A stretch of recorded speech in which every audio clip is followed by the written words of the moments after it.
everybody, welcome back to my channel if you're a returning subscriber, and welcome if you're new to my channel. Please make sure to hit the subscribe button if you're new and you want to get future videos, and definitely hit the notification bell so you can be notified. And if you feel so inclined and you like the content, please hit that like button. My channel has been growing really nicely here recently, and I attribute that to all my wonderful subscribers. So thank you so much for always coming back and watching my videos. So I'm gonna do something a little bit different tonight. Originally I was planning on doing a comparison to several different pearl cloud pour recipes because I really like to do them.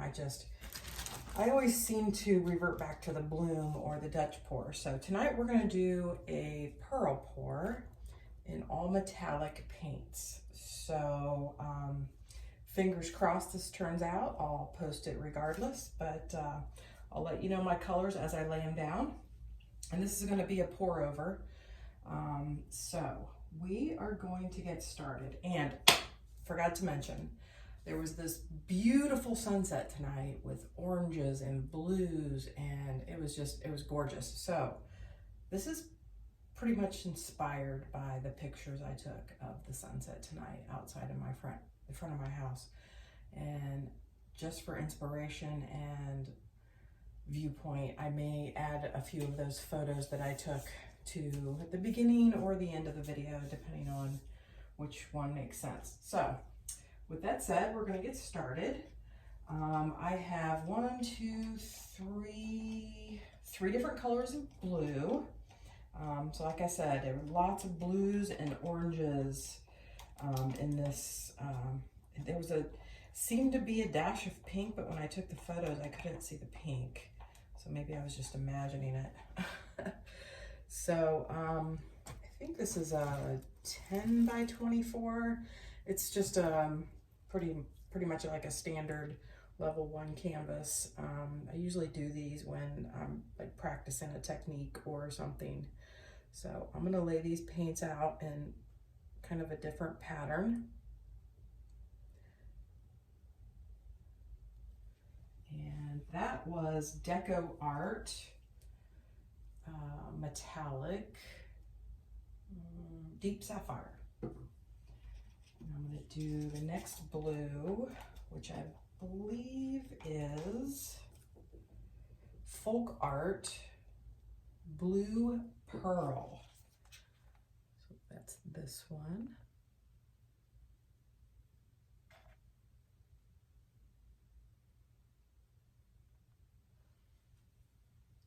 And then the next one is also a blue, and it is Deco Art Extreme Sheen Sky Blue Topaz. How appropriate, sky blue.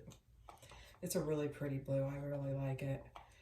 I made myself a tumbler with a lot of these really light blues a while back. It's probably one of my favorite tumblers. I don't really make too many tumblers anymore. I use it almost all the time.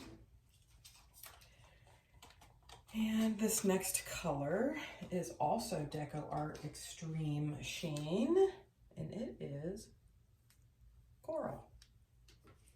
We're going to lay that down.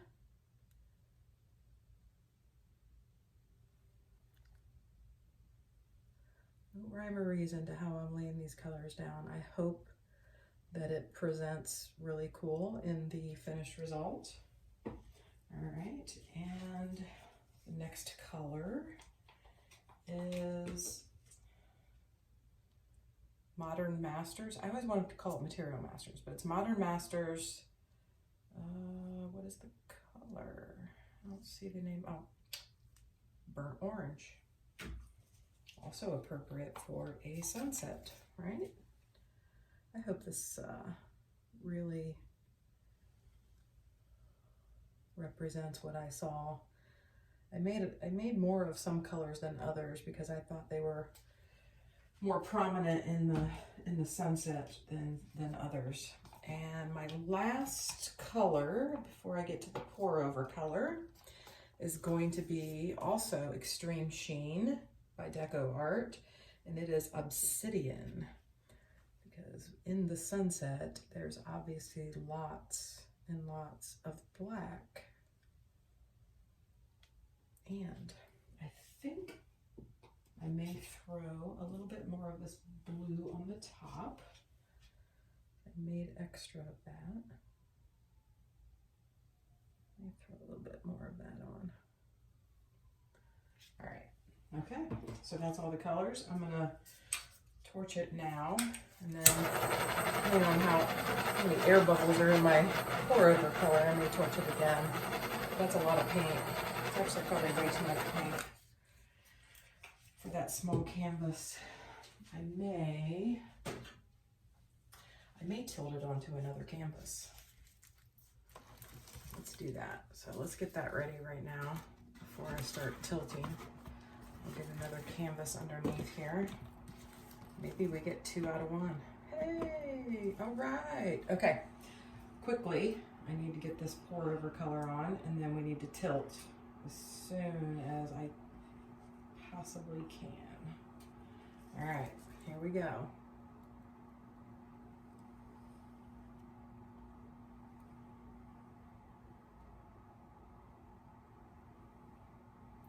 Okay, well that didn't turn out very well. All right, we need to torch that again. Lots and lots and lots of color and bubbles. All right, I need to quickly tilt. All right, so we're gonna tilt. Actually, I'm gonna quickly put a little bit on each corner because I always have trouble getting the paint to go down the corner. We're gonna stick some paint on that. All right, and here we go. Got some cool colors turning out. All right, we're gonna tilt. We're gonna tilt back this way. Whoa, and then we're gonna tilt over here. Then we're gonna tilt here. We're gonna come back here. We're gonna tilt some more.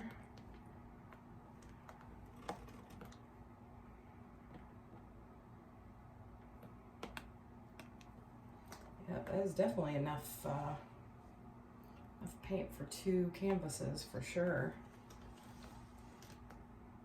I'm glad I put that other one underneath there. There's definitely enough paint on there for that. You can see cells already popping up.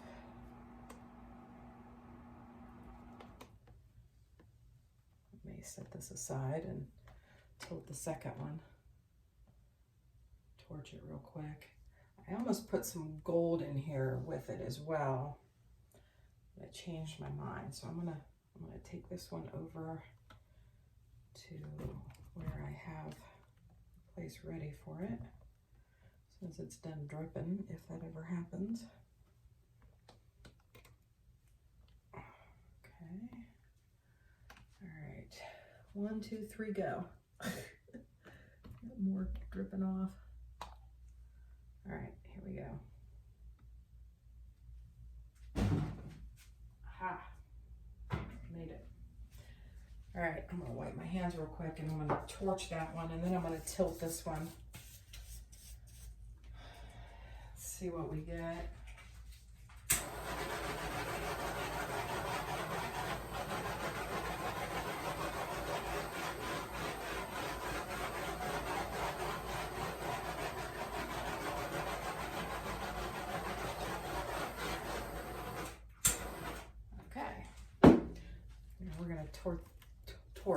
We're gonna tilt this one, not tort.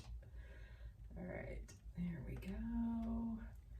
Go back this way. This one's gonna be definitely much different than the other one, just simply because it was the runoff.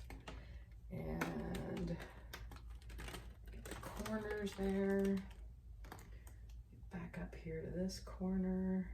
See if we can't get up there. I think that was just enough for 2 canvases. I don't know if we're gonna get as many cells on this one, but man, does that look cool. This one looks way different than the other one for sure. Definitely you can tell it's the same colors, but wow. Wowzers, wowzers, wowzers. Need to get some more paint off of here. I think that's a little bit too much on the canvas. You can see some cells popping up on that one over there. As soon as I get this one torched, I will turn the camera off, and usually these take, looks like I got either an air bubble or, oh, it was a bubble. It just popped.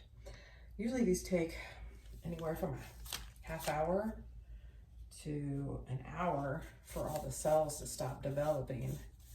I really need a paper towel. And there we go. All right. Now, torch this real quick. And then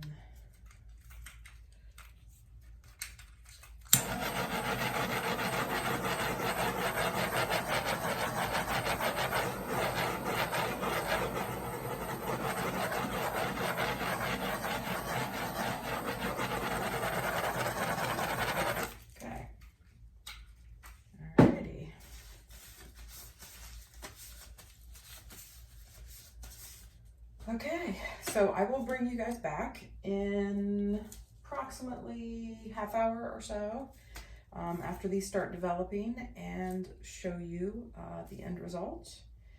And yeah, I will see you in a few. Thanks, everybody. Hey, everybody, it's Christina. I'm back. I wanted to show you what's developing here. I kind of like it. Let me get this camera angle right. All right, hopefully you can see that. I'm really digging some of these cells on here. I like that it didn't like overtake the entire painting with the pearl and cloud cells. I really like that it's only in sections, but I really like the multicolored cells. Very cool, very cool. Now the other one, it's on my drying rack. It only has a little bit of cells, and I realized after it started developing, or didn't develop as fast as this one, that I probably should have done some more pour over paint on that one before I tilted it. It probably would have generated some more cells. There probably wasn't enough of the white pour over paint left from the drippings to really establish enough cells. So this one I'm super happy with. I love these cells right here. They remind me of like flowers, like daisies or something, like that one and that one. Really super cool. So yeah, that's it for today, guys. Thanks so much for joining me on this new pearl recipe. If you guys are looking for a pearl or a cloud pour recipe, please don't hesitate to send me an email. It'd probably be the easiest way for me to communicate recipe instructions, etc. I don't have a whole lot of videos on cloud and pearl pours, but I do have probably 5 or 6 different recipes. I will tell you that I think this is probably the easiest one for mixing, that takes the least amount of ingredients that you would literally need to go out to the store and buy. Probably everything you need for this, you probably already have. So if you're interested, I'll put this recipe in the description box. And if you're interested in other recipes, I have them with DecoArt satin enamels. I have them without. I have them, you know, all different ways. I have like an alternative in case you can't get DecoArt satin enamels.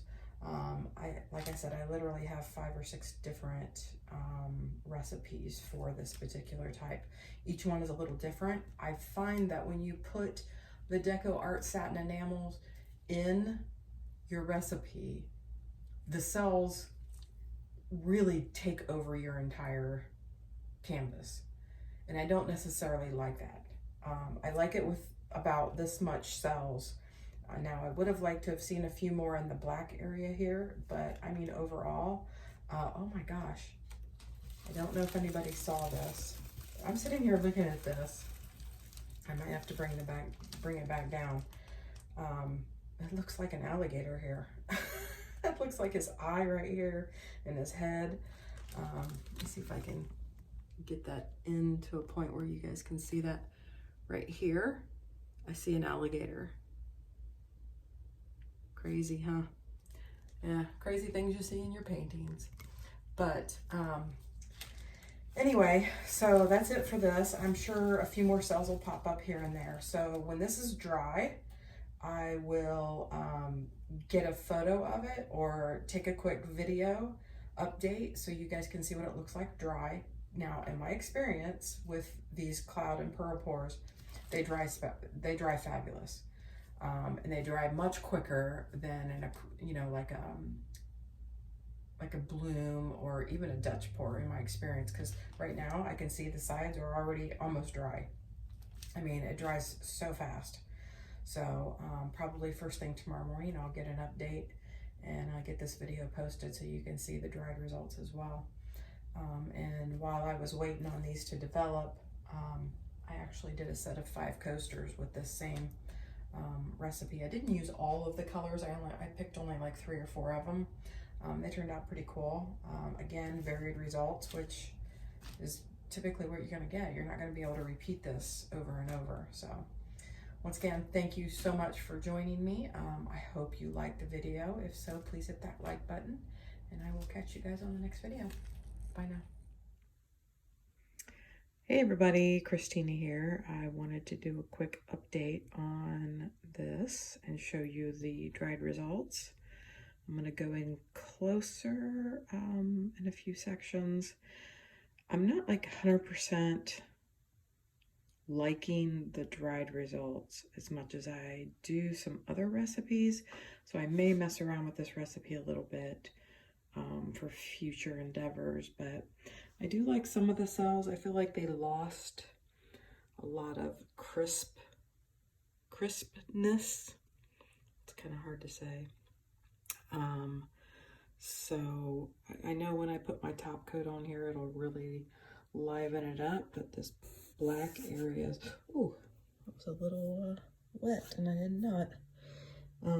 These black areas dried very dull considering the obsidian paint is pretty vibrant, and it is also an extreme sheen, which I'm not really seeing any sheen on that black at all. Now, I did use the extreme sheen in the coral, and you can see parts of it. If I hold it at an angle, you can see there's some spark on it. I imagine when I top coated it, it'll bring it out, but I'm gonna keep it.